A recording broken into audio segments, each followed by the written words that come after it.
the street. I'm on the street, baby. Word. Bob the Beast Sap intro. I will never get tired of it.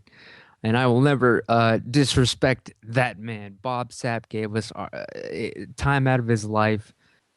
Genuinely good guy, good heart, good soul. Yeah, he's a big motherfucker. Let's not lie. But his heart, if you can hear it when you talk to him, and you know how he interacts with fans, and it's a damn shame what happened to him, because what happened to him is the same thing that happened to poor Miss Jessica I.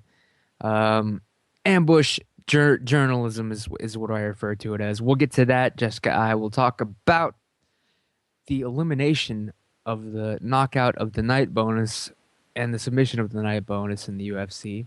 It's now going to be replaced by performance of the night bonus, which, well, you're welcome to join in on the discussion. Calling 512-782-WORD. That's 512-782-9673. Or you can Skype call in. Just add me on Skype. Word on the Street podcast. All one word on Skype. You can call in that way too. With me, as always, producing the show tonight. Thank you very much for doing so. Jake, take a second here, introduce yourself. You know, what's the word on the street over there? We will listen to a politician with the same story every 4 years with that sorry-ass line of shit. But these fucking momos will get offended because I say the word fuck. Forget about the curse words. So next time you listen to your bullshit congressman or your bullshit governor or even a bullshit president or somebody who's running for president and he's hitting you with that same force shit that they give you every 4 fucking years and you still vote for the fucking momo and then you get mad, think about me saying the word fuck. It's a pleasure being on Ramses, as always. Follow us on Twitter at The MMA Podcast. Visit themmapodcast.com. We do it every Wednesday night at 9 p.m. Pacific. And as always, man, I enjoy the word on the street. It's the best podcast on the fucking internet. Let's do this shit, son. Hell yeah, the best underground MMA podcast. Of course, Jake from The MMA Podcast. Just go to themmapodcast.com for proof, or follow him on Twitter at the MMA Podcast. He's got the best above ground mainstream MMA podcast, in my opinion. Way better than these ambushing motherfuckers who I'm going to address. Some of them by name. I'm going off on blast, people. Now here's the thing. We're also going to talk about the attacks on a few of our friends here of the show, by some Brzezinski Owl guy, MMA Owl. I don't know what the hell it is. We'll look it up in a little bit. A lot of people to put on blast, all right? And this is not ambush journalism. This is calling out those motherfuckers that do it. There's a difference. I've said it before. I'll say it again. I will never, ever ambush someone who agrees to speak to me and be a guest on this show. I won't do it. All right, it's cowardly. It's weak. It's gotcha journalism, and I'm not gonna play that shit. Okay, I don't give a fuck about hits. I don't care how many people are listening or if anyone is. I just know that anytime I have the chance to speak to someone one-on-one like a human being, I'm not going to hit them with shit they don't want to talk about or aren't supposed to talk about unless they volunteer that to me, all right? Yes, sure, sometimes you got to ask a tough question, but there's a difference between that and sticking a microphone in someone's face and pushing them into a corner. That's exactly what happened to Jessica I. She, of course, fighting for the UFC. She won a decision at UFC 166 in Houston, which I was actually at, my first live UFC event, to tell you the truth. Didn't get... Well, it was a decision that was overturned, but it was originally her win. Now that's all gone because, she tested positive for a banned substance, okay? Fine. That's fair. That's within the rules. Thing is, that wasn't enough for people. They wanted to know what banned substance. That's fine. Okay. That's within the rules. Some people went to the athletic commission, submitted a request for some sort of equivalent of the Freedom of Information Act, which apparently gives you access to everybody's medical records, so to speak, whenever you're testing. And so it turns out the banned substance, Texas Athletic, the athletic commission first said, it was a blood thinner. Of course, that wasn't enough for these ambush assholes. Or maybe they were just doing their job, who knows. But they, for some reason, even though they said it was a blood thinner, somebody felt the need to dig a little deeper even still. That wasn't enough, right? So it turns out she tested positive for cannabinoids. How do you pronounce it, Jake? You're from Colorado, Denver. Cannabinoids. Yeah, she failed her drug test for a substance that they're selling to everybody over 21, like a half mile from where I live. Right, it's sweeping through the nation. Every state is going to legalize it eventually. I mean, it's a plant. It's marijuana. She smoked some weed. She tested positive for it. She got her win ruled no contest, overturned win. That's fair. Now, that was all handled months ago. To her, that was probably the past. All she's doing is looking forward to this next fight against, I guess, Alexis Davis. Is that even who she's fighting? I don't even. She's fighting Sarah Kaufman at UFC 170, which is in like 10 days in Vegas. Oh, who's fighting? Oh wait, no. Sorry, the fight the fight that got overturned was Kaufman. Yes, her next fight, I believe, was against Alexis Davis, UFC 170. You were right. Right. And as far as we know, that fight's still on. Correct. But here's what. So she tests positive for that, for smoking weed, which I have to stress this is not cheating. All right? You're not. Nobody's claiming. Well, some people have made a ridiculous claim that marijuana is a PED, but anybody that smoked it, I mean, she wasn't juicing. All right? She wasn't cheating. She wasn't taking steroids. No, not even TRT. Nothing like that. She just had a puff here and there, which I got to say, most of the population in this country has done at some point in their lives. If you haven't, you probably will someday, or there's something wrong with you. Honestly, it's a plant. All right. I mean, we cut up plants, we dice them up, we juice them, we cook them, we eat them, fruits, vegetables. But if you light one on fire and breathe in those fumes, for some reason, you're the stigma that falls on you is it's ridiculous. Okay, it's if it were something like that gummy bear juice, to where it's making you bounce off the walls and super strength or whatever, I would understand. It's marijuana, people. It makes you chill the fuck out. Who knows why she was token? I mean, she said something about a car wreck or an injury or anything, but it's neither here nor there. Most people know the story. The outrage on my part is that she did everything she was supposed to do. The TAC, the Texas Athletic Commission, tells her, you failed. They try to handle it discreetly, privately. Like I've said, I'm from Austin, Texas, broadcasting live from the compound here in Austin, Texas. We are gentlemen here, okay? The Athletic Commission here in Texas probably was just, just helping the girl save some face. No reason to be, she was basically being given a slap on the wrist. It's the equivalent of, let's say you're pulled over for going too fast or something, or not signaling or something, and instead of taking you to jail or something, the cop just writes you a little citation, little fine. You get a little ticket.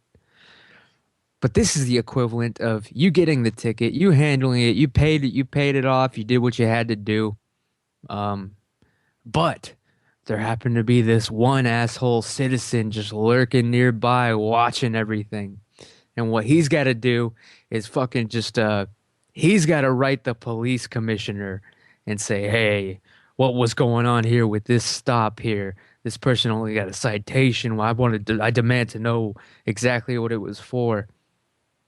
Bullshit. Someone's tweeting at me. It's Elena. Hi, Elena. By the way, shout out to everybody. Happy birthday, Connor Hune. If it is his birthday, according to Skype, it is.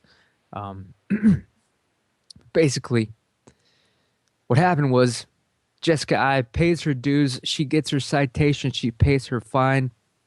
Everything's all right until, of course, someone has to stick a microphone in her face and ask her exactly what the banned substance was, what the deal was. And to her, she was basically it was being kept not under wraps, but I mean, it was all dealt with. It was in the past, and now, but suddenly someone's finding out. Someone's coming around asking questions. Instead of doing the smart thing and just saying no comment, which is her biggest mistake here, her biggest mistake. Saying no, she didn't say, screw off. She made the mistake of, denying it.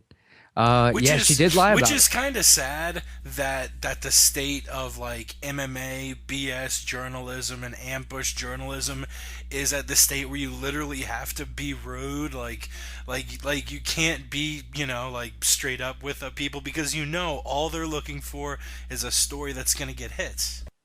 Exactly.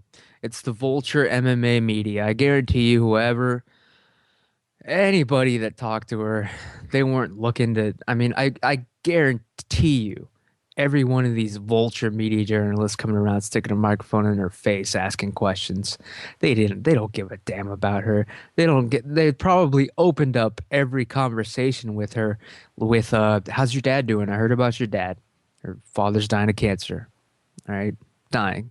Honestly, I mean, you can all send out your prayers, and hopefully he'll have a long enough life to see his daughter fight in the UFC and win.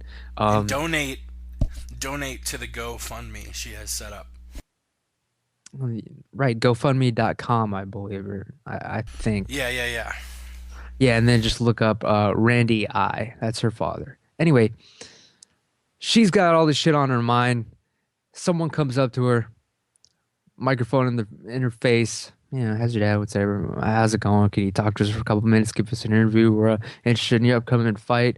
What's this about your overturned win? What was this banned substance? What's going on here? They start in with their shit. They don't give a damn about her. They just, like you said, they want the hits on their website. They are the gotcha media, and that makes me sick. You'll never see me try to play gotcha with somebody that's like willing to give me the time out of their life to talk to me, be a guest on my show, or even talk to me in person. I'm not going to pull that shit on them. I don't care. These MMA media superstars, like Kevin Iole for one. I think I said who didn't go after her? Who didn't? All of them. Vultures. All of them playing the gotcha game. I don't know. Give a damn. I forget who it was, but one of them saying like, "Oh yeah, I'm personally gonna go to the Nevada State Athletic Commission and ask them why they're letting her fight if she failed a drug test." It's like, really, dude? Like, this literally this could be the first and last time her dad ever sees her fight. And I think it was you who made the point on Twitter of it, like her dad. This might be the only time he can ever watch her fucking fight. Or I don't know about the only time, but maybe in the UFC. And it's and you have this ambush journalist going to like literally pretty much, it seems like there would be no other intent than trying to get Jessica I pulled from the fight, which is I don't know. Exactly. That's a pretty shitty thing to do to somebody who has done nothing to you. Exactly. And here's where, and some people would argue against that. They'd be like, oh, no, it's a good, fair question to ask. Why is she being allowed to fight? Well, because she paid her dues. She did what she had to do. And again, I have to stress, she wasn't cheating. All right. She wasn't on steroids or juicing or anything like that. But nope. You get these guys, they won't stop. They don't give a damn about her. They don't give a damn about any of the fighters, really, personally. They just, I mean, they would sell anybody, any one of the fighters out just to get their scoop. That's They all would they fucking care about. they would And it's probably sick. they would probably whore out their own mothers for like an extra 100 hits on their most recent story. I guarantee you, they do worse than that, man. Honestly, they would. I mean, you see it right now. They all hopped as soon as one of them, Yahoo Sports, just straight up no, well, I don't even know if you even call it printing anymore. Puts out the online article calling her a liar. You saw them all line up and do the same. How many articles were there today? Just berating her, chastising her, for what? For not burying herself, for not volunteering the fact that, hey, the banned substance, it wasn't a blood thinner. It was actually marijuana. I was smoking weed. Who the fuck would be stupid enough to say that? Instead, you're supposed to say no comment. If there's, like I said, that's the only mistake she made, in my opinion. She doesn't owe it to anybody to explain what the athletic commission found. She doesn't owe that to anybody. That's, but you see in Mr. Kevin Ioli's Yahoo Sports article, some shit about, excuse me, guys, about how we have the right to know everything about a fighter's medical history. And shut the fuck up. Shut up. All right. She paid her dues. And and how many times do I have to say it? She wasn't cheating. All right. It's a total different story. She smoked a plant. I smoke marijuana. I'll disclose that right now. I smoke it every damn day. In fact, Jessica, this one's going out to you right now on the Word on the Street podcast. This bud's for you, actually. I'm lighting up because I know you're probably going to be too scared to for a while, but you shouldn't be. All right? You should be proud of everybody out there. It's just a plant. Watch, I'm going to light it and smoke it right now. I'm gonna join you.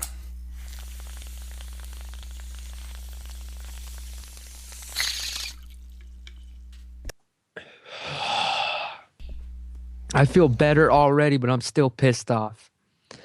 Now, she lied to a few people. That's not cool, of course.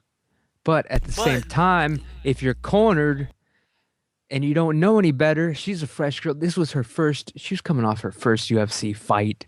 I mean, I don't even know, how old is she anyway? She's 27, and let's not pretend like Jessica I is the first person to deny deny a failed drug test. Like, I'm pretty sure that's standard procedure as far as like what athletes do. And I'm a huge fan of sports, whether it's football, hockey. Luckily, you don't see too much PEDs in hockey, but baseball and football definitely HGH and PED issues.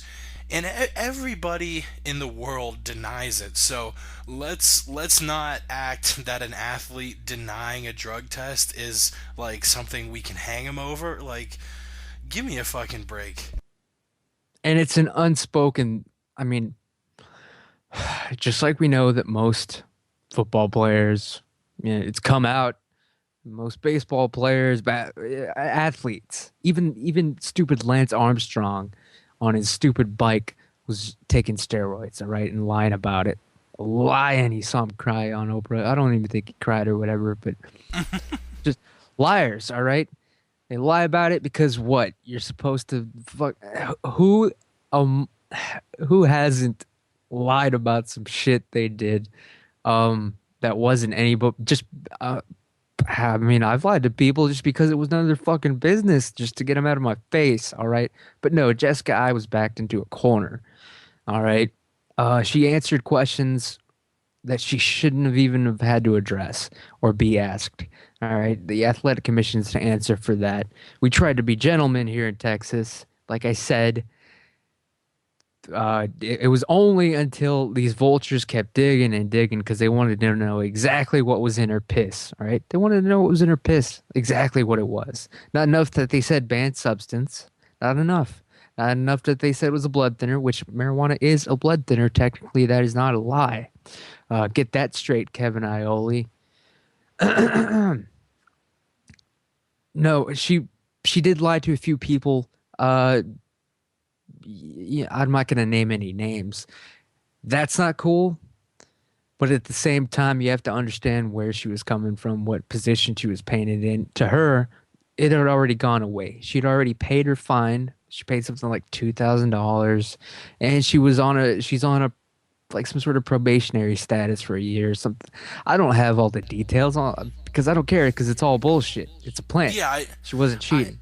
I really don't like the people like all right, like crucify her for failing a drug test. You're not, supposed to fail a drug test. Whatever. The fight was overturned, but people like trying to crucify her for lying. Like my good friend Yao the Truth, he would never fail a drug test. It's actually an inside joke where he's like, "Oh, I'm so high," because it's funny because Yao is like, he's not like straight edge, but he just doesn't drink. He doesn't do drugs. He's just not into it because he's really serious about trying to be a serious competitor. If say in 3 or 4 years Yao's fighting in the UFC, fails a drug test, whatever, and tells me, Jake, it wasn't for pot, and then later it comes out, yeah, it was, even as a close personal friend, I would say, well, yeah, I fucking understand. You were like back in exactly. the corner. Like and now imagine it's not you, Jake, the friend of Yao. It's Jake asking him on the MMA podcast for his official response. Exactly. And it's somebody I don't even it's someone I don't even fucking know in the case of Ariel and Jessica I. Yeah, and the fact that deep down everybody knows it, man. Everybody's seeing it. There's a change sweeping through.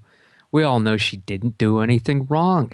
Smoking marijuana is not wrong. I said it.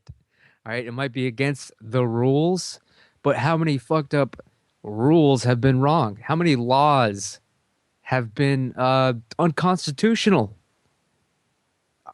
We know the difference between right and wrong. Taking steroids, different story altogether. But nope, she's a pretty girl. She was, she's coming off her first fight. She's new to the business. Someone caught her.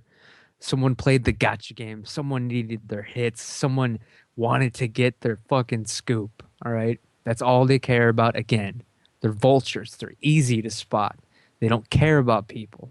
They don't. All they want to do is find the next article that's going to complain about the sport of MMA or a fighter or scandals. All right? That's all they want. That's all they care about. It's sick. It's pathetic. You'll never see it here.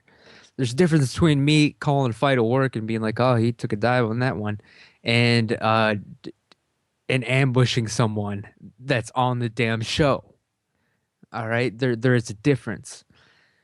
I wonder if Mr. Kevin Iole even reached out to Jessica I for a comment before he published his hit piece on Yahoo Sports. Did he?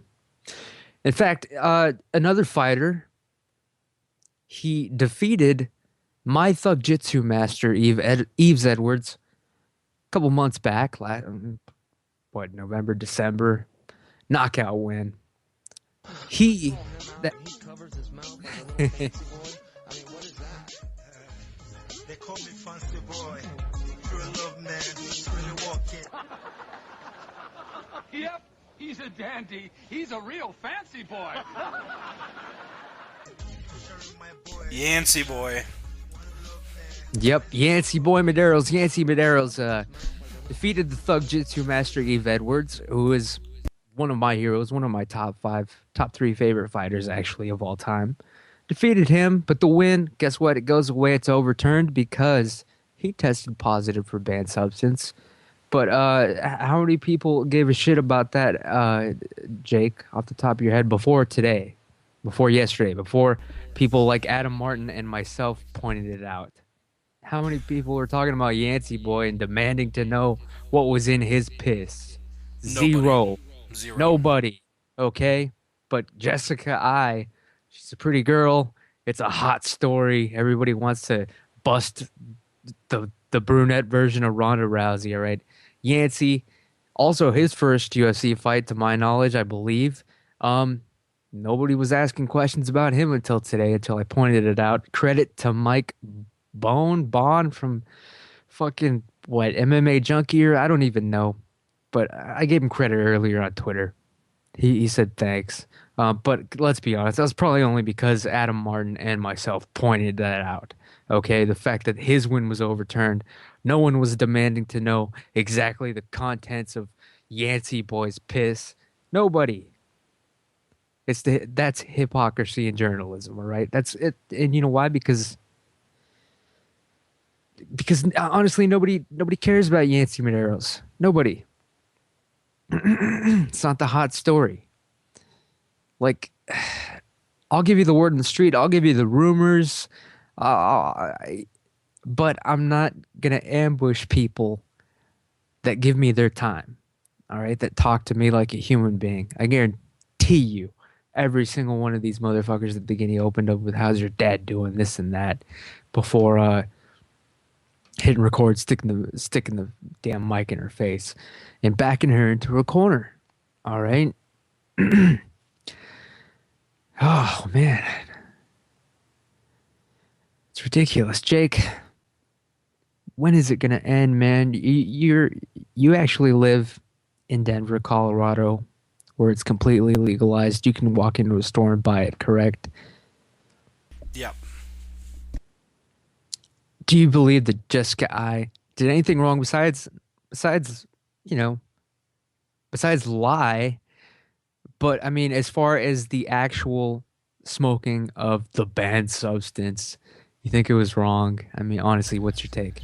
I mean, I feel so bad for Jessica I, because she's a victim in so many ways here. I mean, all right, yes, she did something that made her fail a drug test, and as an MMA fighter, that's not a wise thing to do. But let's look at it. The only reason weed is illegal in the first place is because there was a paper manufacturer, William Randolph Hearst, who in the 1800s put forth this crazy campaign to make marijuana a Schedule One substance. Congress didn't even know they were banning hemp, which was the main reason why this Hearst guy did it in the first place, because he knew hemp would probably take over his business because it's a better material than paper in almost every way. So in that, I think most people can agree. And it's been something that's been stigmatized for a while, but as more and more young people turn voting age, I I think like a dozen states are voting this year to pass it either recreationally or medically. What is the difference between weed and tobacco? Tobacco will kill you a lot faster. Oh, and I didn't even consider that. But yeah, they're both plants that you smoke. And tobacco usually is, people are smoking it with a bunch of additives that'll give you lung cancer and shit. But as far as the effect, I mean, at least for me, I don't smoke cigarettes often. I literally will probably smoke one cigarette a year, and that's just like if I'm at a bar or a party and I'm talking to someone and they step outside for a smoke, and I just say fuck it. I smoke probably literally 1,000 times more weed than I do tobacco, but Yep. but each time I've smoked tobacco, I kind of like, it's kind of like drinking a cup of coffee. It kind of wakes me up a little bit. And weed, I mean, you either can smoke a sativa that makes you, which is awesome. The whole recreational thing. I can go to a shop and literally choose. All right, do I want a 100% indica? Smoking this is gonna make me, fucking really relaxed and honestly make me want to pass the fuck out. Or that's an indica, or I can can smoke a sativa, which, like, if I want to write stuff, if I want to get shit done, it's a really good mind high. Or I can get a 50-50 or a 70-30, or I can get edibles of either kind.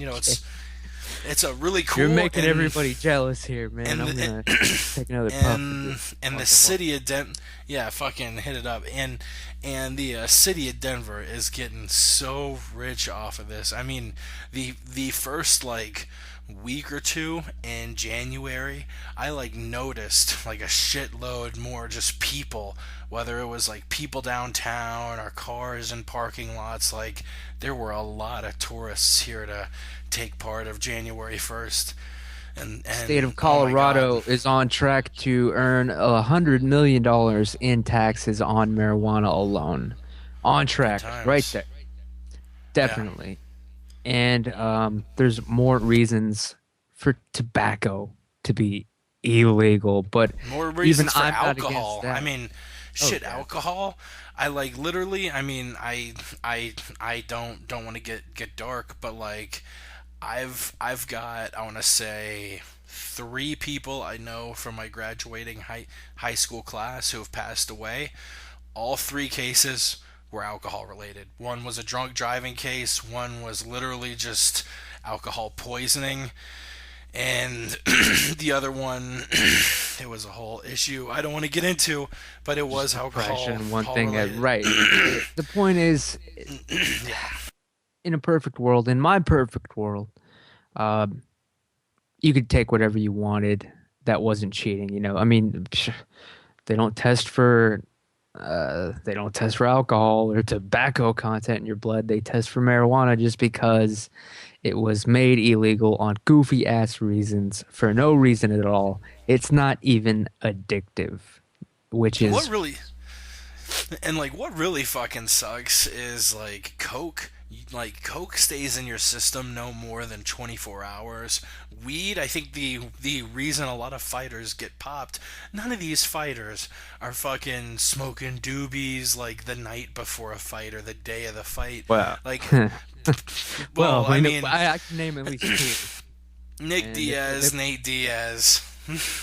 Maybe, but I love the story. I think after he fought Takanori Gomi in Japan, he failed a drug test, and they were like, yeah, the levels were so high, like, we're pretty sure he smoked within a couple hours of the fight. But like, walkout. Yeah, he probably had a joint in his mouth during the walkout over there in Japan, and God bless him, because there's nothing wrong with it. But like, for the most part, most of these fighters are getting popped because they smoked like a week before the fight.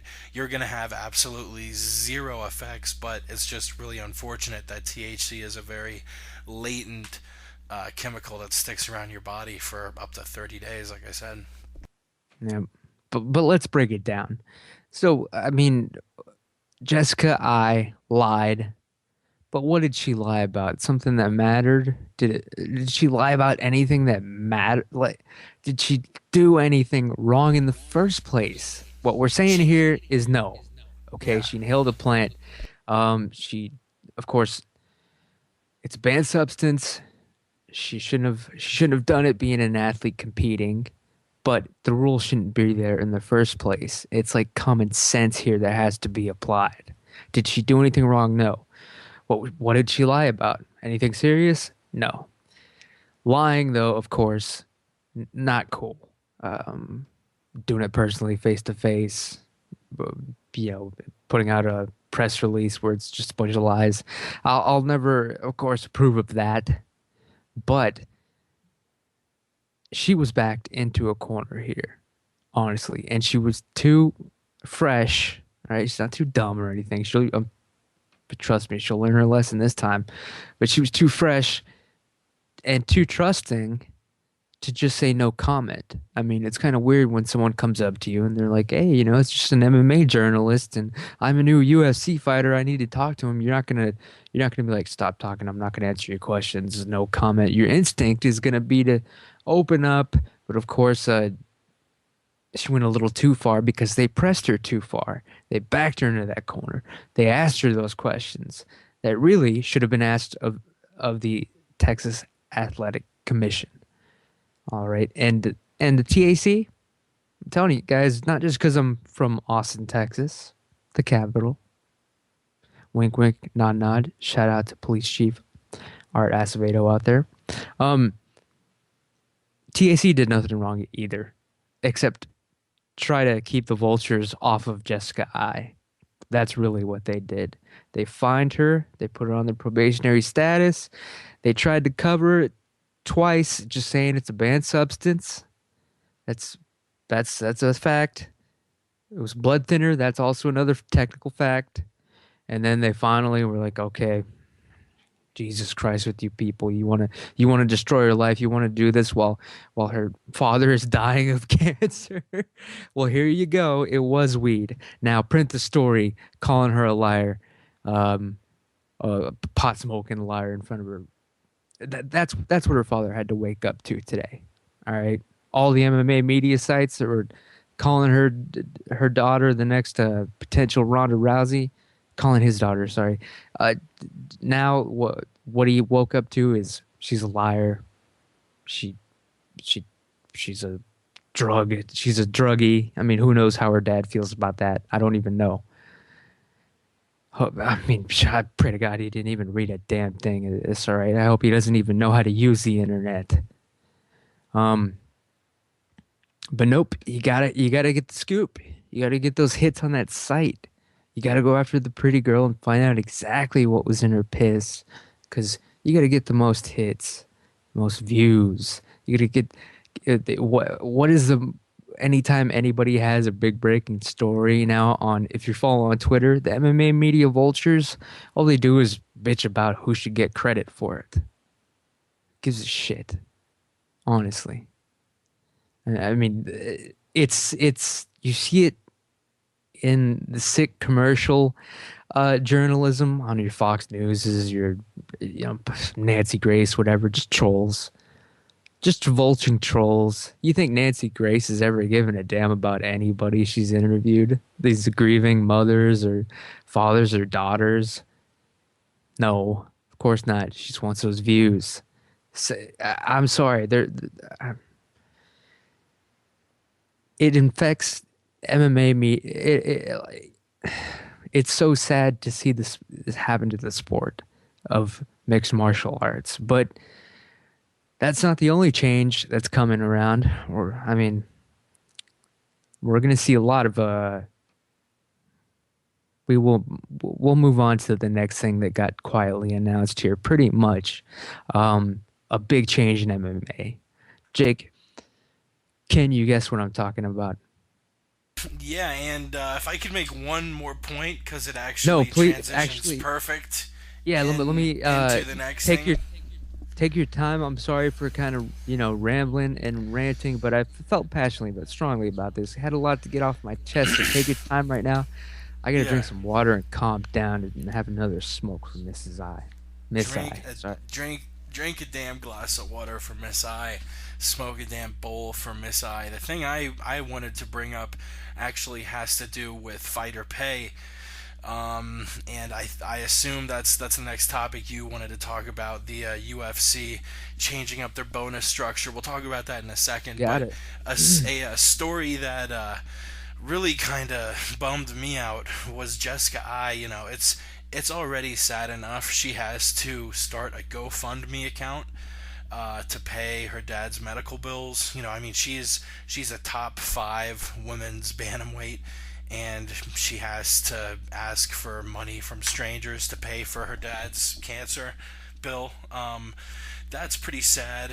I saw a story on Bloody Elbow, and I don't know where they got the figures from, because the figures are supposedly private and not known, but they had the revenue of the UFC to be, I think, $475 million, and of that revenue, they gave I believe less than 10% to fighters. Less than 20% of revenue just generated at events, and less than 10% of total revenue, which is kind of sad. Which I do get. There's a ton of overhead. Putting on a UFC show is a ton of money. They're swallowing all of it from the I mean, each show takes a shitload of money to put on.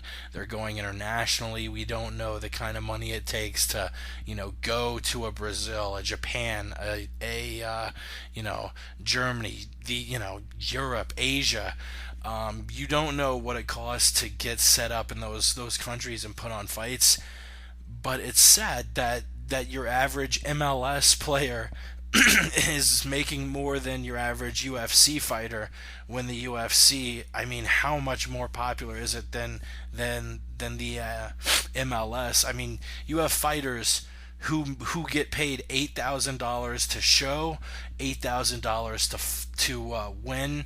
We'll just say, of those two guys, they average $12,000 a fight. $12,000 a fight. The average UFC fighter, I think, fights like 1.95 times a year. That's a $24,000 salary. That does not include your training. That does not, all of the powders you've got to buy, the coaches you've got to pay, the Powders. Coke, How about the training gear and? I don't know. You're fucking. You have a point watching, too that yeah. Juicing is expensive. I gotta say. Yeah, I mean, fuck. I went to buy a thing of protein powder. It was like $60 for like a jug back in the day. I don't know if it's still as expensive. I haven't tried to buy one in a while. But yeah, I mean, these fighters aren't paying much and getting paid much. And the thing that bummed me out is Jessica Ai. Not only does she have to start GoFundMe to pay for her dad's medical expenses, they're trying to take away more. They're trying to take away her next money. Yeah, she's getting screwed with the financials, and I think I saw, I don't know who said it, but apparently the word is that the UFC is letting her pay this like $1,700 fine off in like 8 increments. Like, UFC fighters are struggling so bad they only can pay off fines like a couple $100s at a time. Are you kidding me? Fine. Well, they know it's a bullshit fine on the UFC. I mean, they knew from the UFC was probably notified before Jessica Ai was that she tested positive for marijuana. Everybody knew exactly what it was for. And you know what? Here's the thing. I don't care if the UFC didn't disclose it immediately or I mean, honestly, because it's going back to the root argument here that she did nothing wrong. She wasn't cheating. This was smoking dope, people. It was smoking weed. Continue, Jake, though. The fighter pay, you're saying it's low, but I do have to point out that you did give a figure out that was, it's the problem with the UFC is they obviously pay their fighters more than they disclose that they pay their fighters. So that's never taken into account because there's only one organization that would have, well, two that I know of that would have that exact figure and information, the UFC and the IRS. But go on, Jake, about the fighter pay. And then, of course, yes, we'll talk about the fact that we are doing away with the submission of the night and knockout of the night bonuses, apparently, in the UFC. By we, I mean it was quietly announced today. Very weird, actually. Random. Nobody had the scoop on that shit, did they? They were too busy wondering what was in Jessica Ai's piss. But Jake, go on. Fighter pay, as you were saying, and of course, what do you think about the announcement? Yeah, that was about it. We're actually going to have Bubba McDaniel on, not tomorrow, but the week after. It'll be interesting to talk to him about fighter pay. Saying he made, I think, only like $36,000 in 2013, which, for a name that everyone recognizes, I mean, if you ask an average UFC fan who's Bubba McDaniel, both of them will know that name from the Tough season. Everyone watched Tough 17. But yeah, that's kind of sad. We'll definitely talk to him. As far as them changing the knockout and the submission of the night to performance of the night, I mean, I don't know. I guess it does seem like a lot of times recently we've either only had one knockout or one submission or no knockouts or no submissions. So, the person who gets the only submission of the night sort of defaults into getting the bonus. Um, I don't know. I mean, I I I hope. I don't know if it's known yet if the performance of the night, if they're gonna pay him more, because it used to be 50 or 60,000. If they gave out 80 or $90,000, I would be cool. If they're still giving out the same amount of bonus money, which I guess is cool because you can award a guy like a Diego Sanchez who just goes fucking crazy but doesn't necessarily get a knockout or a submission. But I mean, if they're paying less, then I'm obviously not for it because I don't think fighters get paid enough. Well, I have to take kind of the opposite stance. Do they get paid enough? No, probably not enough, I would say. But here's where I'm coming from. If you're a UFC fighter, you should not bitch about being a UFC fighter and how much you're getting paid. Honestly, because you're not working for the government, you're not working for the city, you're working for a private company when it comes down to it.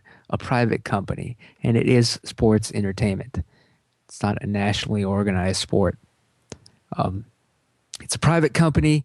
The You're lucky to even be there in the octagon if you get the chance to be. I mean, come on, if you're a fighter, that's your dream, right? I mean, that's your ultimate goal to at least get in the UFC at first, and then of course you want to be a champion.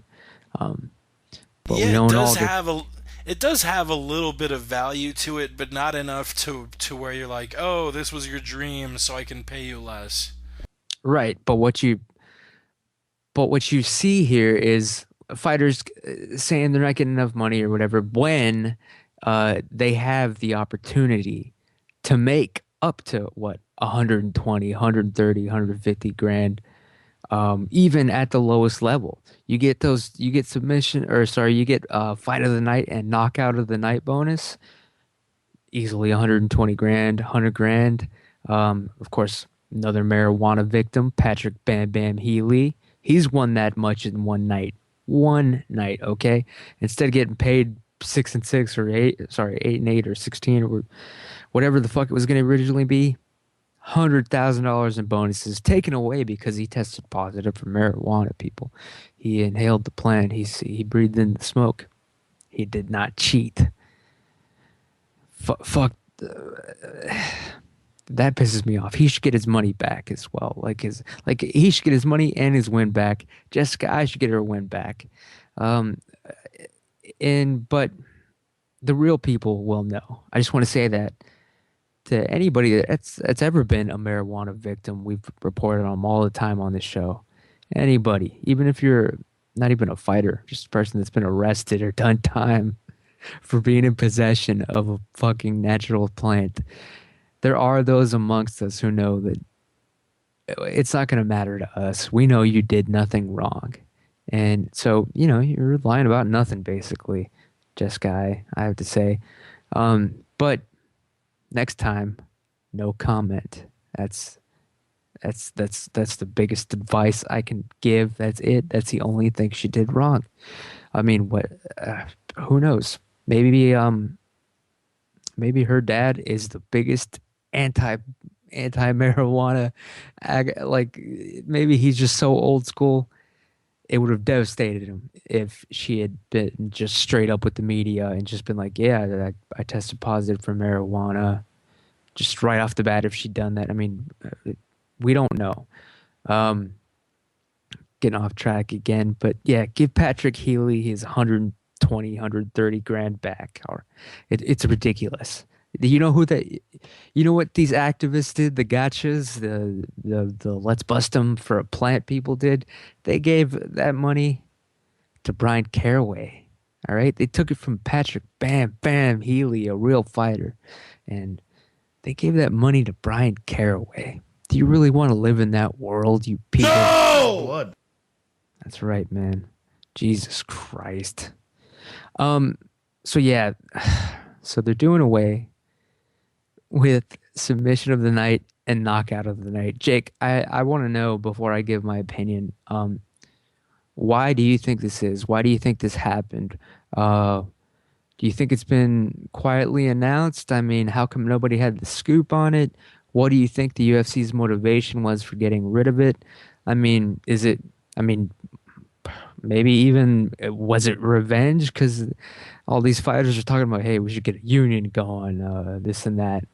And, I mean, maybe the UFC is just like, all right, you want to get a union? We're going to take away the bonus structure. I mean, your chance to win 100 grand in one fight, one night of your life, 100 grand. We're going to take that away. Form your union, do what you got to do. No matter what, they're a private company at the end of the day. But Jake, why? What do you think was the motivation for getting rid of submission of the night and knockout of the night? And also, don't forget the medical aspect. Yeah, I don't think it's any coincidence that this happened just like a week and a half after the card with the most decisions ever in UFC history. I think this is a direct response to them just trying to figure out a way for there to be less decisions on a card. Maybe put it in a fighter's head like, yeah, you might not be able to knock out a guy. Yeah, you might not be able to submit a guy.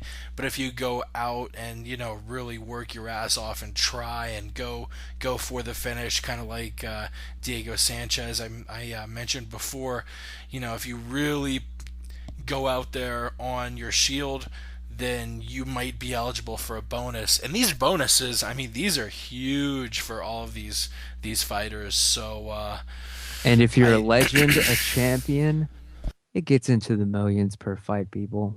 All right. Oh yeah, I think GSP. Yeah, I think GSP made like 8 figures in 2013, like 12 million or something.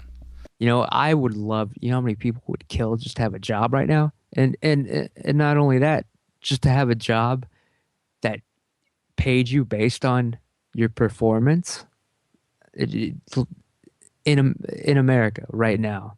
What? Getting paid, and getting bonuses based on just doing your job, doing a good job, going further than anyone else, being better than everyone else, putting in more time, more hours, more training, more wins, more technique. And that's what you love to do. You're getting paid to do something you love, and you're gonna complain about it? No, not when the UFC had. I won't bash the UFC. I mean, not when they're putting out hundreds of thousands of dollars, even to somebody on the prelims that would just whoop some ass. Could make that much money in one night. Plus, all the fights are worked anyway. Actually, that's another aspect. But yeah, I'm sorry. I keep interrupting you. So why do you think the UFC did away with the knockout of the night, submission of the night? Like I said, just to kind of lower the amount of decisions you get. I think they really want to avoid having another card with double-digit decisions. Yeah, sorry, I was going to specify a little bit more. Do you think there was a medical aspect to it? For instance, Lorenzo Fertitta, for some odd reason, he didn't really give too many interviews or whatever. He did a whole presentation and appearance on avoiding brain damage. I don't know if anybody actually watched that interview, but it's out there. I believe I'll give him credit. Ariel Hawaii, Ambush journalist, by the way, but MMAfighting.com has the video somewhere. Lorenzo, about a week ago, talking about speaking out against how there has to be more research done, and he wants to protect the fighter's safety. I believe him. That's why I think we're seeing this change here. I believe they specifically. Well, actually, the official statement and release from the UFC was pretty vague and short. But let's be honest, they want to make sure that they're not encouraging, these people brain damaging each other blatantly like that. I mean, it's all just. Do you Do you think that played a part in it? I mean, you see a mainstream sport. I don't follow mainstream sports except for mixed martial arts, if you want to call it that. Um, but I know in the NFL they're going after head injuries and they're passing all these new rules and regulations. Is that correct? Do you think the UFC is following suit? Or do you think it's just because they want to avoid? Well, you were talking about decisions earlier. Yeah, I mean that's a very good point. I mean every league, whether it's the NFL, the UFC, it's definitely a touchy issue as far as brain injuries. And the knockout of the night is kind of like, who got most brutally separated from their own consciousness. So that is a definite possibility. But isn't it ridiculous that that's what we all signed up for here? I mean, the two fighters signed up to be Yeah, violent toward each other. yeah, We're signing up to watch it.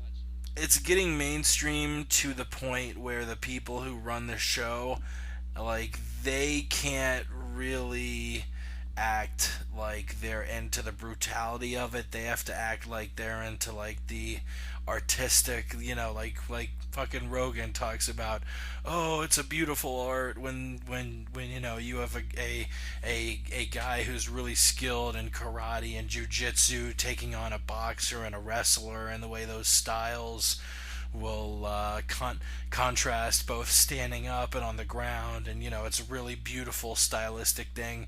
That's really the angle they've got to go with now, because now that you're going on Fox, you have more and more sort of borderline fans, like my dad as a perfect example. The only fighters I think he could probably name are George St. Pierre, John Jones, and Brock Lesnar. But yeah, it's something that back when it was a smaller sport, you could embrace it and be like, "Oh, look at this vicious fucking KO."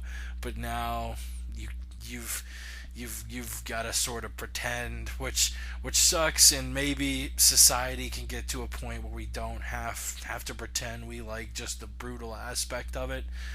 But I mean, especially now where we're like, you have NFL players who have played for a long time who like are older and they're shaken, or they're killing themselves. It really pretty quickly turns into something where if you kind of publicize the brutality of it, you're gonna get called out as like, oh, well, what about when these fighters are old and blah blah blah blah blah, and they're suing you for this and that. It's a shitty situation.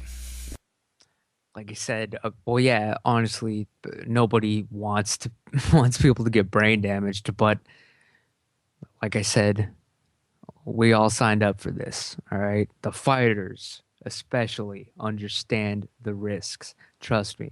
There's nobody that's ever gone to aside from the people that signed up for UFC 1, I guess. There's nobody that's ever signed up for a UFC fight that did not know exactly what they were getting themselves into, that did not make their own decision. All right, nobody's forced to fight. That's why it's not barbaric. That's why it's not ancient Rome and it's gladiator status. All right, these people are not forced to fight. But yes, you have to keep it down. You have to break it down to the basics. It is two dudes fighting inside of a cage.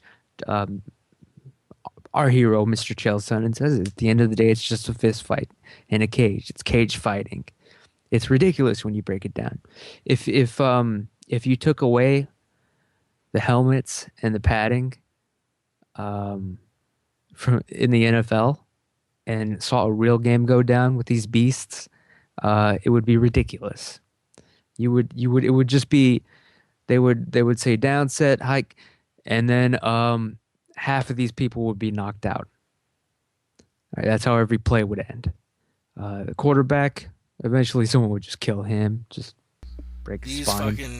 These fucking dudes are on so much HGH and painkillers and cortisol shots or cortisone shots. They could 300, 400 pound weight classes. Most of these dudes could probably like fight a lion. They're so jacked up during these games. It's just car crashes. Why do you think they wear all that shit and have helmets? All right. But when you break it down, what are they doing? They're just colliding with each other over a ball. Um, these guys are fighting in a cage. And now instead of encouraging them to, yeah, honestly, I never had a problem with knockout of the night. Sure, it's a little fucked up if you're not into fighting or watching the fight or aren't expecting to see it. Then yeah, it's brutal, it's this and that. But like I said, these are human beings making their own decision. Knockout of the night, it's incentive to give people what they want to see. The fans, I'm sorry, we want to see knockouts. We want to see highlights. We want to see finishes. That's going away right now. People would look down on the NFL if, like, every year the NFL had, like, MVP and, like, biggest hit of the year. Like, that probably wouldn't fly. Exactly. But this is different because it's a combat sport. It is a combat sport. All right. It's about fighting. It's about violence. But I don't like seeing the UFC do this, man. I don't like them seeing it cave in little by little. Not when it's a combat sport and it's between two people. It's not two teams. It's not two organizations. It's just two people that fighting each other. But the UFC giving in a little bit. It's only a matter of time before people start demanding headgear. Would you watch the UFC if they were wearing headgear? Fuck Honest no, question. I would not. No. Yep. I probably wouldn't. And well, I'll let you finish up this topic before I get into something else the UFC recently started doing again. that's Sure, in my that was pretty opinion. much it. Yeah, no, go ahead. Yeah, I was just gonna point out one more thing that Go ahead. the taking away the knockout of the night and submission of the night bonus, it will lead to more work to fights. Fighters just rolling around, making it look good for the crowd, pulling punches, breaking out of submissions by miracles, talking to each other even more than they already do. What you're going to see more works because there's no incentive to actually try and knock out your opponent. I was going to say try and kill your opponent, but most of these fighters aren't trying to kill each other. We've never seen anything like that. All right, That's what happens. That's what happens when I fuck up with the drop. It is possible that I am just smoking crack and that you are all right. All right. That was a drop of me, all right. Like I said, I honestly believe that they're taking away an incentive to knock somebody out is just going to lead to more works. I'm sorry. You'll see it. Trust me. This does go further to prove what I've always said. It is sports entertainment. At the end of the day, they'll do whatever it takes to make as much money as possible. They're a private organization and company. I would do the same thing. Most people would. Most people do. So Jake, what else is UFC or the MMA in general doing that you were touching on? I actually have no idea where he's going. They're going after fans again. They did it in, I think, 2012. I think like May 2012. They said that, the site streamed a few fights, and not only are we going after the site, but we got all their email addresses and IP addresses, and we're going after everyone who streamed the fight. And they recently did this again with some fucking other site.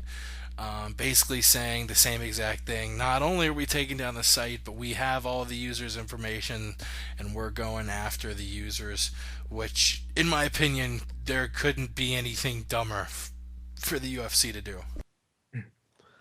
Well, I don't actually believe that this is the first time that they've done this. That's what I said. They Right. did it in May 2012. They did it. And then I remember there was also another instance where they went after a fan for downloading an illegal pay-per-view or watching the stream. But he tweeted Dana personally, 1-to-1. It was like, "Hey man, they're coming after me or my bar or something like that because I aired the fight or something." And Dana White took care of it, looked past it. But so you're saying that the UFC is wrong to be suing anybody over it? I mean, because again, I do take the opposite stance here. I'm on the UFC side here. I I, I pay for every fight pay-per-view. I have the fight pass. Um, I've gotten even the DVDs. But has there been a download of a pay-per-view afterwards? Because of course, your DVR doesn't work or something like that. Well, I can either confirm or deny. But what I'm saying is, why do you think it's a bad thing that they're going after the fans? I mean, to me, the like proper metaphor seems like, all right, go after these sites because yes, they're illegally streaming your shit. They shouldn't be doing it. But these sites that all right, you made the example of a guy who showed the UFC at a bar without the UFC's permission. That would be like suing everybody in the bar for watching the UFC. Like, it's the exact same thing. The internet. Why would I pay? And I'm not saying this from my perspective, because of course I would never do anything that heinous. But why would I pay $60 for something that I know I can just go to a website and watch for free? Especially when you're in the position of me where, I just moved across the country. I'm still looking for a job. Money isn't exactly flowing at the current moment. If I wanted to watch every pay-per-view in 2013, I'm spending over $1,000. And I don't care if you're in my shoes where you don't have much money or whether you're making six fucking figures. $1,000 is a lot, and I've said it on my show and probably yours a bunch. I'm not a big WWE guy, but the WWE nailed it. They have like a thing like for $10 a month, you get every pay-per-view, blah blah blah. It's sort of like the Fight Pass, just to actually get quality content. But they offer the live pay-per-views to where you're not spending $60 each time, because $60, I mean, $60 is a lot of money. For me, $60 is my power bill, or $60 is a week's worth of groceries. And I will support the UFC all I can. I traveled to Las Vegas for UFC 167. But I mean, yeah, I buy the pay-per-views when I can, and a lot of times I'll figure out stuff. I'll have friends over, and we'll all chip in.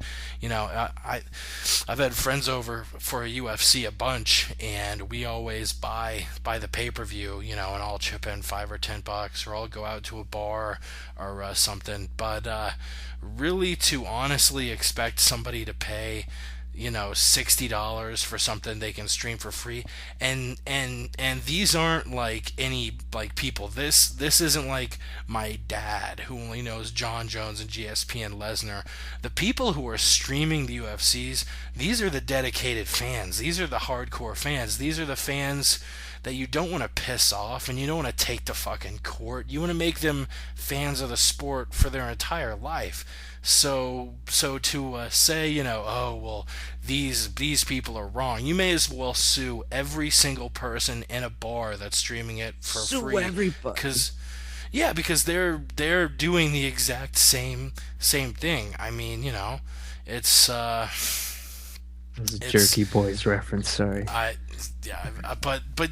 yeah. I mean, honestly, when I look at it, I just think it's a really, really foolish move for the UFC to just start gunning after their biggest supporters. I mean, shit. Talk about biting the hand that feeds you. No, well, actually, this was a pretty smart move, and it's pretty easy to read between the lines on this one.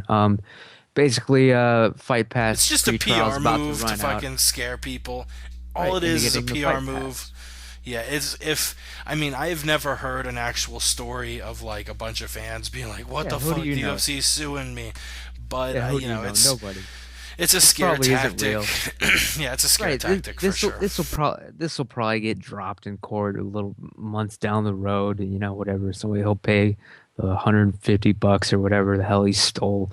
It doesn't matter. We all this one's obvious. You know, they just gotta get it into your head. Get the fight pass. Honestly, I will wholeheartedly support the UFC and buying the fight pass, the UFC Cocksucker. fight pass, because it is the only way to see the upcoming season of The Ultimate Fighter 3 in Brazil. Chael Sonnen versus Vanderlei Silva. Team Darkside returns again. Can they win the whole thing again? We'll see if you have the fight pass. And also keep in mind, I mean, Jake, if you don't have a fight pass, I'm asking you, like, and from here on out for the rest of the show, just open mic, whatever, doesn't matter, dude. If you don't have the fight pass, I'm not sure if you're even going to buy one or not, Jake, or if you're going to pay for it. I mean, already what are have you it. going to do? What are you going to do on the nights when it's a fight pass fight night?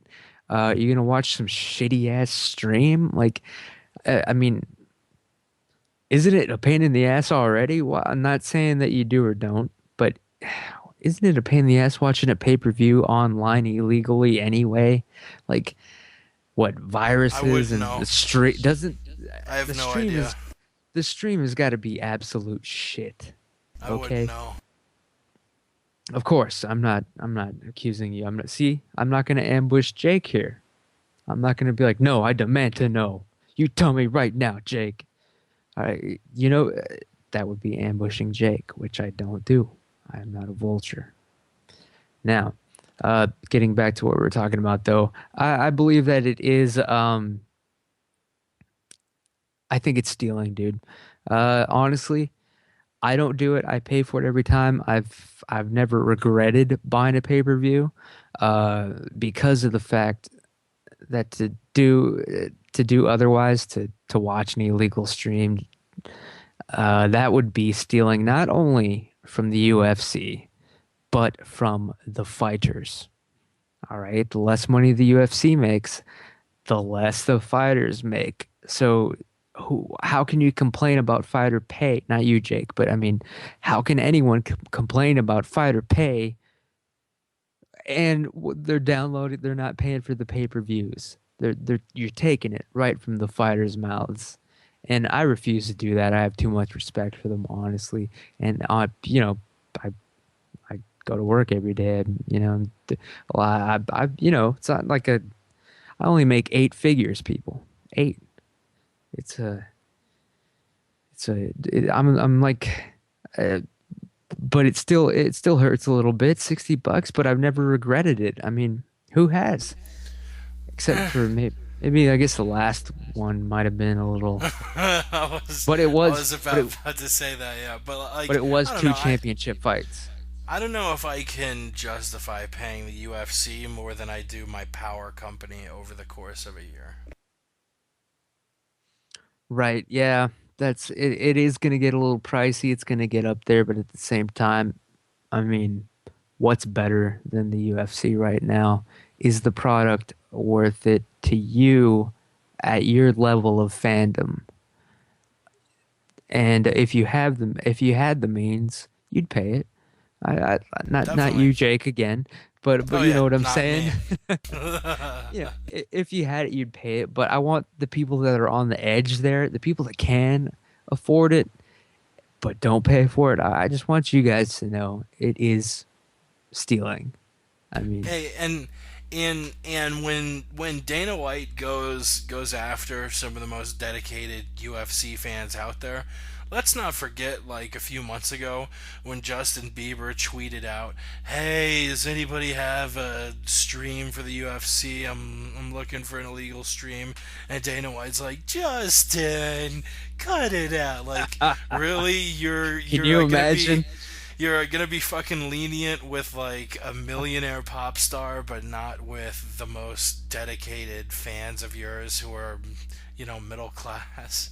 Yep, I'm gonna. Here's the competition. All right, your best Dana tweet. If his name hadn't been Justin Bieber, same pick. Same kid, same tweet, Oh my but his god. name wasn't Justin Bieber. It would have been What would like Dana's tweet? you fucking You goofy hair looking gel, fuck. you fancy boy fuckhead. Like he, all right, let's not lie. He 100% would have called him a faggot, like without a doubt, 100%. At least some sort of queer. I think he's from Boston, isn't he, originally? Some quay, yeah. I think he's from like Southie or some shit. I don't even know the difference. I've never even been up there. I'm not even gonna lie. Shout out to Yao the Truth though, and of course Ross, the best shoe in the business, Finkelstein. Ross Finkelstein. Hope you come back, man. You gotta come back someday. You too, Alan out there. I almost gave out your full title and name. Like a doctor. And Joey Diaz I've been to California, but I haven't been there in the past 10, 15 years. So shout out to the West Coast. Sometimes you Everybody. hide your weed and you don't know where you put it, but you get high and you'll find it. Goddamn right, man. In fact, I'm finding it right now. This one is also going out to Jessica I again and Mr. Patrick Healy. Give him his money back, Healy. That's what he should change his fighter nickname to. Give me my money back, Healy. All right. What the fuck were we talking about? Oh yeah, don't steal if you can afford it, because it is stealing. Not only from the UFC and the corporation and the man, if that's your thing, you want to fight the man or whatever, or you think all content should be free for some fucking reason. It's a private company, and you're taking money away from the fighters while at the same time bitching about fighter pay. It doesn't make sense. Especially, damn, these people are putting their lives on the line here.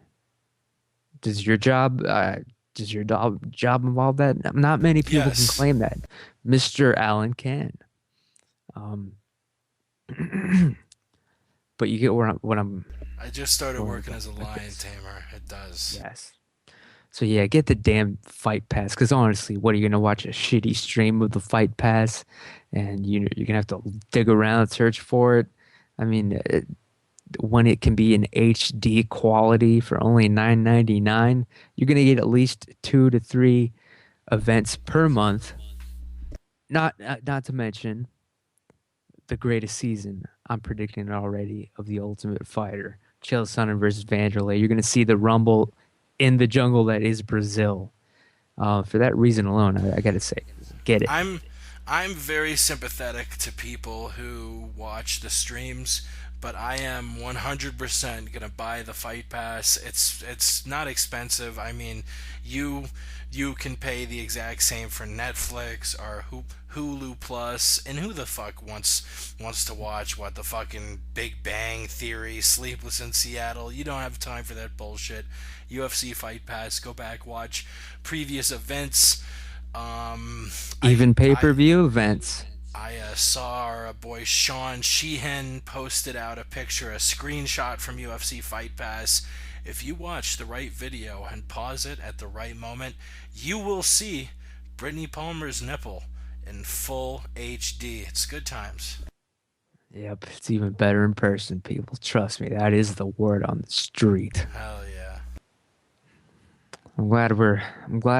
I started off angry, going off about Jessica but I'm glad we brought it around here full circle. Actually, Brittany Palmer's sweet. Yes. Talk about bringing it back. You did mention something at the start of the show we haven't touched on yet. What's that? The MMA Owl. Oh, that's correct. Mr. Hoo himself, not Howard Stern. Some clown, and I will shout out his ridiculous website, MMA Owl, as in like hoohooOwl.com. Also snuck in his little hit piece and happened to target pretty much some of my favorite people on the Twitters in the MMA media scene. Not media scene, but in the circle. who did he put on blast? Bloodstained Lane mainly. He wrote an article or something. The whole thing was about homophobia, and he had included tweets from Bloodstained, BSL, a guy named Front MMA Row. Sun, Front Row, Diz, like I read the fucking article. Diz didn't even say anything homophobic. All he did is like mention like, yeah, this whole Michael That's Sam the thing. Like it shouldn't be that big of a story, which is the exact opposite of homophobia. It's like, I don't want to fucking like treat him any differently. Like gay people are normal, and this fucking owl shithead's like, oh, Diz is also a homophobe and he's a piece of shit. I mean, yeah, BSL, if you like, like, all right. Personally, I think it's all about having thick skin. You shouldn't let people piss you the fuck off. He said a few things where like I was like, damn, Lane, you really went that fucking far. But you know what? He like it's his own fucking thing. Like why? Like I don't know. it was hilarious. Some fucking Come on. thick skin. Yeah, dude. If you weren't laughing your ass off, I was at the laughing Gervais my and ass off, Bloodstained yeah. Lane thing. I mean, honestly, what would? Yes, it was completely. I get back It from was the wrong. fucking gym. I get back from the fucking gym, and Bloodstained Lane and Ricky Gervais are in the middle of a fucking Twitter war. Oh my god. Basically, Bloodstained Lane keeps repeatedly, insulting and calling Ricky Gervais, a quote faggot, amongst other things, a cocksucking blood. I think I have a drop for that. He too. is a faggot. Exactly. Oh, That's yeah. what was claimed. Ricky Gervais, I don't even know what he's famous for. I know he's an actor or something, or a comedian.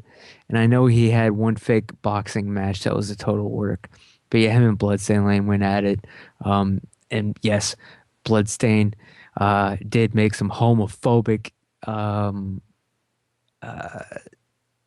Well, let's face it. I mean, it was ridiculous. I mean, it was like, to me, it was wrong. But like it's only, I also understand at the same time that it's only wrong to me. To me it's wrong. And I That have doesn't heard make a it- lot worse. And BSL, I'm pretty sure, was just doing it for like comedy. I mean, he's doing course. shit like he's fucking, calling girls like disgusting harlots and shit. Like it's, I mean, if you can't like honestly, when I first heard about this BSL guy and looked at his feed, I thought he was being fucking serious, and I was like, wow, this guy's a fucking douchebag. But then I realized, like, dude, this is one of the best gimmicks in the fucking It's a world. genius work. He's a character. People have to understand that he's Bloodstained Lane, right? And it's not like he like denies this. He has said in videos that people like Andrew Dice Clay are fucking inspirations. Exactly. Like it's He's a persona, man. Some people feel good putting on a certain sports jersey. Some people feel good wearing their favorite kicks. All right, I learned that from Yao, from Queens. I or whatever. assumed. Kicks. So some people feel good putting on their UFC gear. Some people feel good putting on a persona, and honestly, I can attest to the fact that he is from Queens. If he was not letting out his aggression in this manner, he would probably be walking up. He'd be walking up and down the streets with a baseball bat in hand, just looking for a reason. Okay, so I'm glad that Bloodstained Lane lets it all out on the net, on the Twitter, in his hilarious videos. I mean, you got to laugh your ass off, unless he's talking about you, or you take life too seriously. Like, it's so outrageous, you have to laugh your ass off. It is subtle comedy.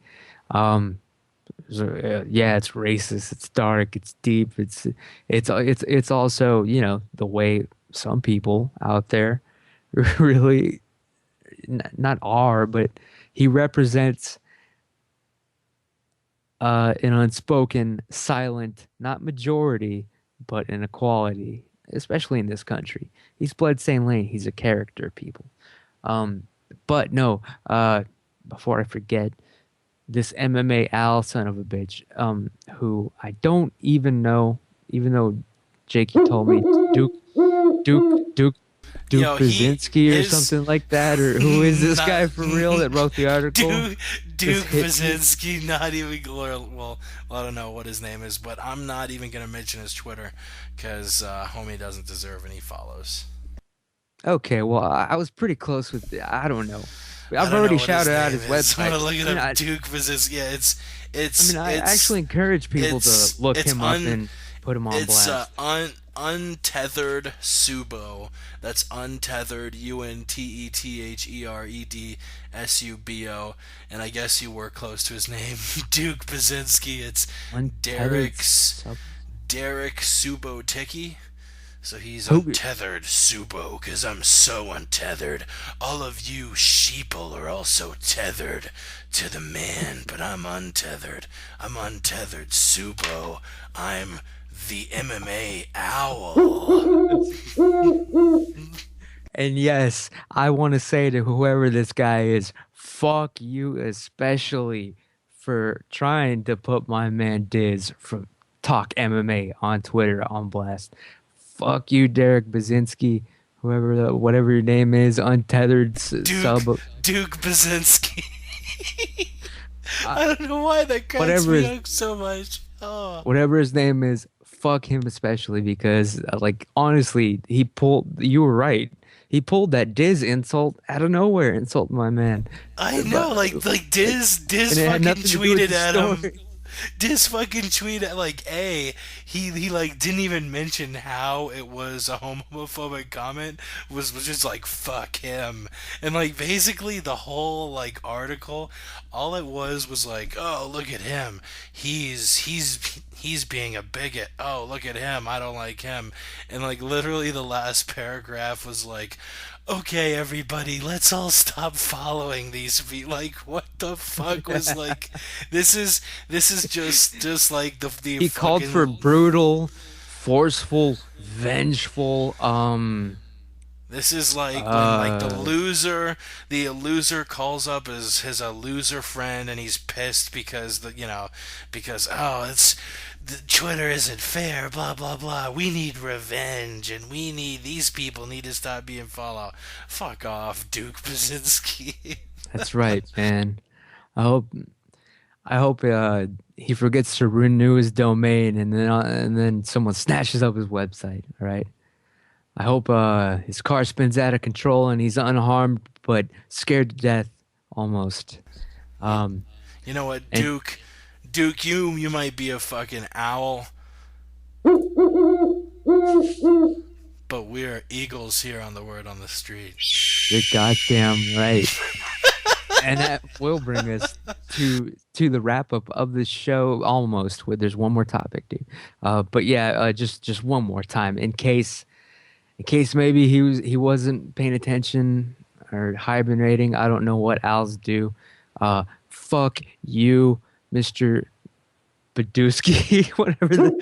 Um, specifically because of the Diz thing that came out of nowhere and was undeserved. It must be something And personal. Who and knows? the fucking Brian thing, he literally didn't mention anything about FRB other than like at like the very end. I don't know if like the fucking drugs started kicking in or what, but he's just like, yeah, and front row Brian too. He's a piece of shit. Like, Yep. all right, way to just like I don't Right. like, He oh, he's mentioned that Brian had tweeted some like homophobic, like borderline tweets, but he I looked at his failed. tweets. He failed to didn't post say those. yeah. Right. He But didn't say he had no anything. proof of that.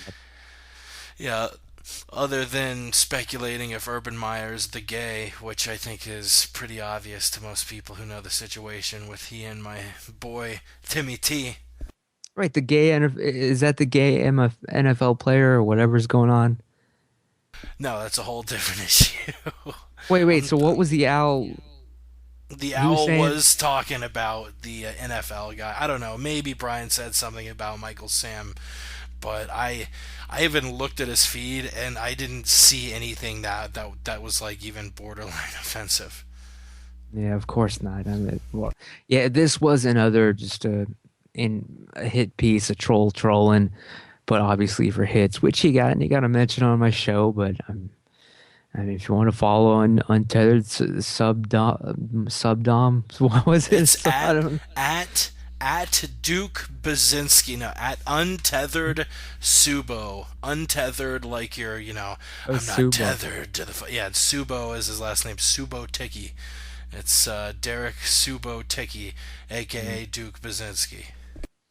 Honestly, it's probably somebody that is gay or hiding it and is just acting out and getting hits in the process.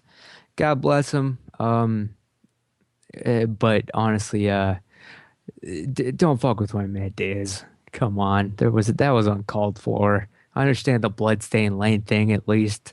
That was ridiculous. I mean, it's I'm only actually wrong. pulling it up now. Let me read the exact tweet. He almost calls for violence at the end of it against everyone, I believe. He's calling hits on people. Oh my Yeah, he god. said something about what we need to do. Like you mentioned his rally, but he says like violently or God damn it. I didn't pull up his piece of shit article ahead of time because that's like it's already flushed it, you know. Expressing shock and dismay, be it genuine or feigned, at the rising rejection to their philosophy means that the bigots have either deluded themselves into thinking they hold a majority position, or they have surrounded themselves with like-minded, small-minded brethren for years, creating an an epidemic closure that can only be brought down by force. I have no.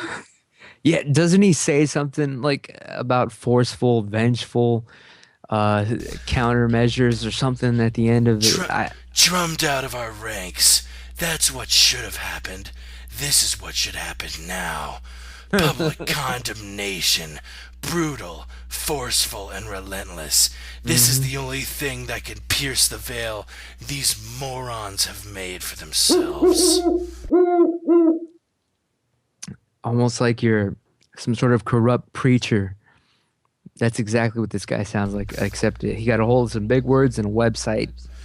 Like I Yeah, said, Diz said there are and have been gay football players in the NFL before. Your alleged story That's is a nothing fact. special.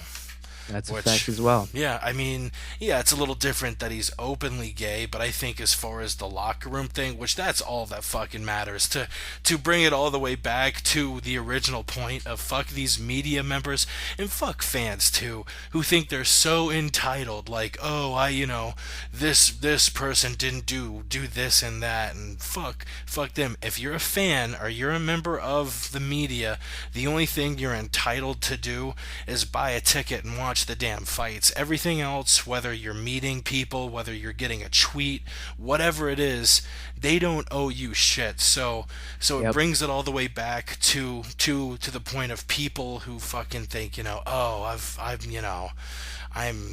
I don't even know what point I was making in the first place. You were actually on track to a good point, which is, Yeah. of course, fuck the MMA media. But what they're doing is not stating their opinion and reporting the facts. In this case, with the hit pieces that I read, I mean, they're trying to destroy this girl's Jessica's life. Like they've effectively destroyed her life for right now. She's probably a mess. She's probably having a nervous breakdown. Who knows what the hell the real situation is with the father. That's I Go ahead. just- Go ahead. realize where I was going. But yeah, I mean, Diz makes a good point that there have been players who have been gay and their teammates know about it. The only difference with Michael Sam is that fans and media know about it, but in the big scheme of things, do we even have a right to know if any of these players are fucking gay or not? Do we have a right to know in the same breath whether they have kids, whether they're married, whether they smoke weed, whether they fucking like peanut butter and jelly sandwiches? It doesn't fucking matter. There's no I mean, yeah, if fighters, which I don't know if it's a result of this whole social media thing, and now that fighters are a lot more open with fans, fans expect more out of them. But yeah, Yep. I'm looking at the article. Diz, I can get where he's coming from. BSL had some harsh words for the homie coming into the NFL. Of He just came out of the course, closet. but it's the Oh, same man. as like me tweeting that, I don't know, grumpy cat on Twitter or Batman on Twitter and getting mad at something he posted. It's a character, like the Iron Sheik. Like, Yeah, give right. me a goddamn Exactly. break, people. Exactly. It's like, oh well, the Iron Sheik just said he's gonna take Tom Brady and he's gonna break his back over his knee and come in his eyeballs. This is something, that would be sexual assault, and Tom Brady can't be sexual. Like it's just getting to the point of, you know what? I disagree with a lot of shit I fucking read on Twitter, whether it's political or what. But I have thick skin, and you know what I do? I just like, they have a different opinion than me. I don't, grab my keyboard.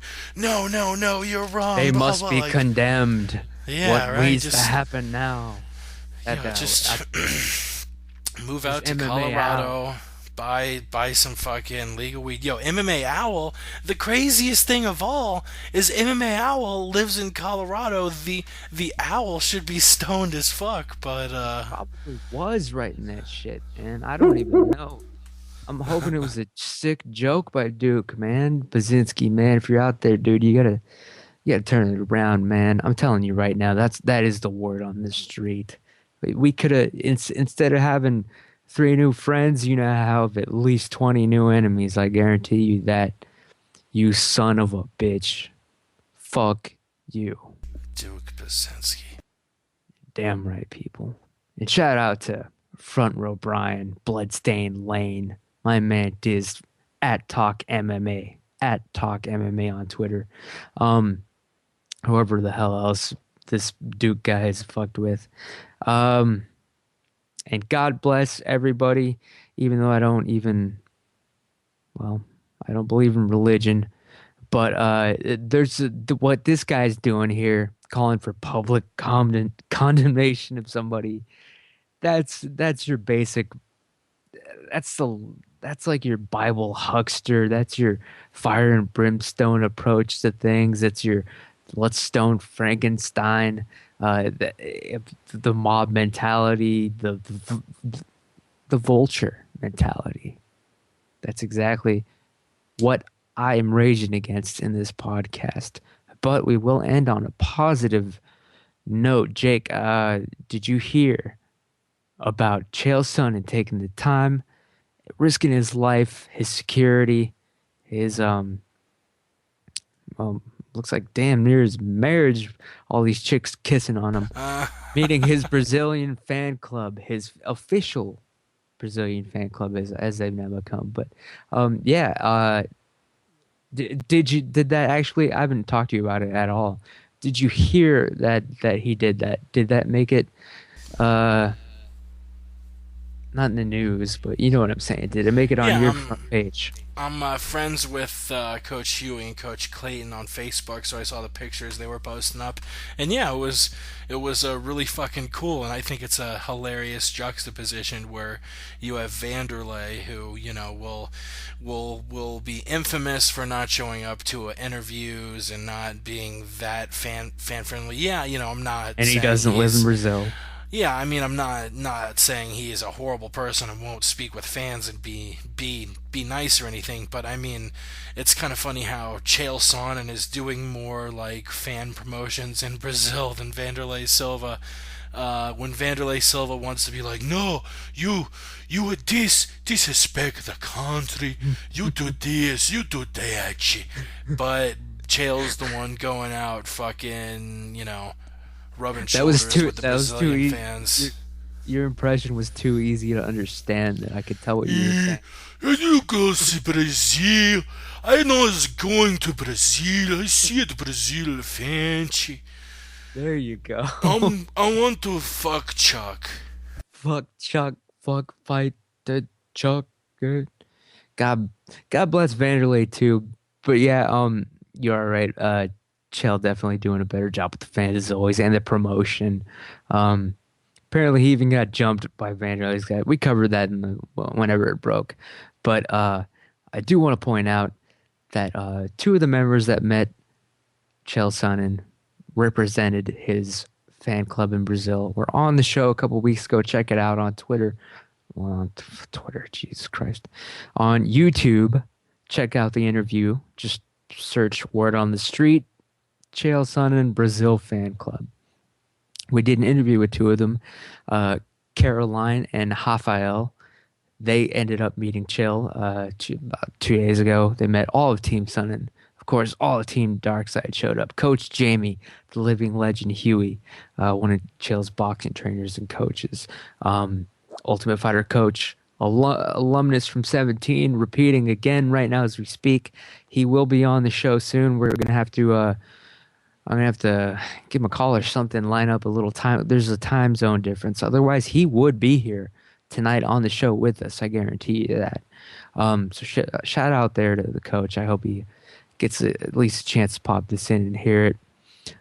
Shout out to all of Team Sonnen. Thank you, Chael Sonnen, for taking the time to meet your fans. I know it's huge risk meeting anybody, scheduling anything in advance, but looks like we pulled it off. Just everybody had a good time. Lives were changed. I've seen some videos. People were, crying, getting their pictures, smiling, laughing. Apparently, the guys hung out for hours with them. Real good opportunity for them. I'm glad it happened, and they did. They were taping for The Ultimate Fighter and for Globo and the television stations up there in Brazil, which is huge. It was just a news report that he met with his Brazilian fans. It was an excellent PR move. Excellent move. And like I said, it changed those people's lives. I've already heard from at least four of them. Four of the Brazilian fan club members that got a chance to be there. They've all said the same thing, they're all still pumped. They haven't been able to even sleep. Still, like, it was the biggest thing. That's probably it's going to be one of their top 5 moments in their lives. Let's face it. I mean, and it's not often that you get that opportunity. It was such a private meeting. He only met with 10 of them, even though he has thousands of fans in Brazil and part of his Brazil fan club, which you can follow at FC. I want to make sure I get this right. Don't screw anybody here. FC_SonnenBR on Twitter. FC_SonnenBR on Twitter. The Brazilian fan club. You can look them up on Facebook too. Again, it was probably the only one of the only smiles that we got out of the MMA media this week. Everything else, just attacks, vultures, just ambushes, man. But nice guy like Chael Sonnen takes the time out of his life to meet with some people, a small group of people in Brazil. He's already watching its back 24/7, but he did this. So credit to that man. You can't say that he's racist against Brazilians anymore. All right, I'm sorry. You have at least 10 Brazilians that will disagree with you vehemently. And the pictures are cool. Check them all out. It's kind of cool seeing the behind the scenes stuff that's going to go down on Tough 3 Brazil, available only on Fight Pass in North America and the UK. Sonnen versus Vanderlei Silva. Good times. Jake, let's go ahead and put a bow on this shit, man. Where are you from? Who are you? Where can people find you? When's your podcast going down? What's happening? What's the word on the street? You can check out the MMA podcast. We have a lot of interesting interviews down the barrel. Herschel Walker. I randomly tweeted about Herschel Walker's dog and got a follow and a retweet. So we're going to be talking to Herschel Walker about his dog, Cheerio. For those who don't know who Herschel Walker is, he only fought twice in mixed martial arts, but he's a well-known name. In football, originally, he won the Heisman Trophy, which is college football's biggest honor. He played in the NFL, made it to a couple all-pro teams. Was famous. Was a successful NFL and college football player, and then late in his life, in his 40s, fought a couple times for Strikeforce. Absolute animal. Hector Lombard as well. He's an O.J. Simpson that didn't kill his wife. Sorry to keep interrupting, but don't worry. Exactly. You're in control of the time clock here, Jake. Go on. Hell yeah. And Bubba McDaniel next week. John Hackelman and his son. I want to set it up to where we have them both on at the same time. I think that'd be a lot of fun. But yeah, the MMA podcast. Follow us on Twitter every Wednesday night, 9 p.m. Pacific. Or visit themmapodcast.com and work on updating that a little more often.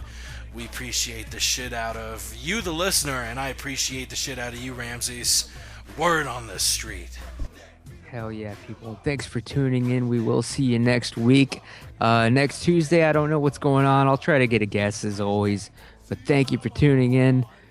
Follow me on Twitter. Right now, it's the Aunt Jimmy Show. I'm going to change that soon. But thank you all, anybody that's listening, anybody that's going to listen in the future, even 1,000 years from now, for some random reason, writing up a high school paper in the year 3000. Shout out to everybody, except that fucking Duke Pazinski that wrote that shit about Talk MMA. And you know what? Kevin Ioli, you better think about it next time, because of what you succeeded in doing was sabotaging, trying to... You put Jessica in a bad place over smoking a plant. She did nothing wrong. All right, cut it out. Leave her alone. You didn't go after Yancey. You didn't try to spot that. Nobody was asking questions about Yancey Medeiros' failed drug test. We all know what this was. It was gotcha journalism, going for the big story and the scoop. You fake-ass reporters. I don't respect you and never will. See you next week. That is the word on the street. Ain't no play, take me through it. Well, I'm the best corner in the game. When you try me with a sorry receiver like Crabtree, that's the result you gonna get. Don't you ever talk about me. Who was talking about you? Look at Crabtree, don't you open your mouth about the best. Or I'm gonna set it for you real quick. LOB.